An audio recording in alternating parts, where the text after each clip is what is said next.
நமஸ்கார். இன்னைக்கு நம்ம சேனல் என்ன வீடியோ பார்க்க போறோம் பாத்தீங்கன்னா, ப்ரோக்கோலி ஃபார்மிங் பத்தி தாங்க பார்க்க போறோம். ஒரு விவசாயிட்ட கேட்டு தெரிஞ்சுக்கலாம். ப்ரோக்கோலி பத்தி சொல்றீங்களா? ப்ரோக்கோலியோட வந்து அதோட விதை எப்படி, அதோட ஆயுள் காலம் எத்தனை நாள் வந்து பண்ணணும்? அது வந்து விதை கிடையாது, நர்சரி ஃபார்ம் இருக்கும். ஃபார்ம்ல வந்து ட்ரே வாங்கிட்டு வந்து அவங்க இந்த கொக்கப்பட்டு இருக்குல்ல, அதை கூட மறுநாள் மிக்சி பண்ணிட்டு அதுல வந்து ஒவ்வொரு விதையா வைப்பாங்க. ஓகே. அந்த ட்ரேக்குள்ள ஒரு விதைய வச்சு அது ஒரு 20 நாள் 25 நாள்ல வந்துடும், பயிர் வந்துடும்.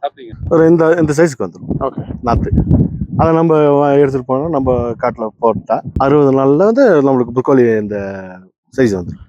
ஒரு 65 நாள் 70 நாள்ல ஹார்வெஸ்ட் பண்ணும். ரொம்ப சைஸ் ஆனாலும் வேஸ்ட் ஆயிடும். ரொம்ப சைஸ் வேஸ்ட். நம்ம இந்த கையை வந்து இப்படி பிடிக்கிற அளவுக்கு இருக்கும். அதாவது அளவு ப்ரோக்கோலி இருக்கணும். அந்த அளவுக்கு இருந்தாதான் அதோட டேஸ்ட் கரெக்டா இருக்கும், ஹெல்த் நல்லா இருக்கும். ப்ரோக்கோலிக்கு வந்து நீங்க ஒரு நாள் விட்டு ஒரு நாள் தண்ணி கொடுத்துட்டே இருக்கும்.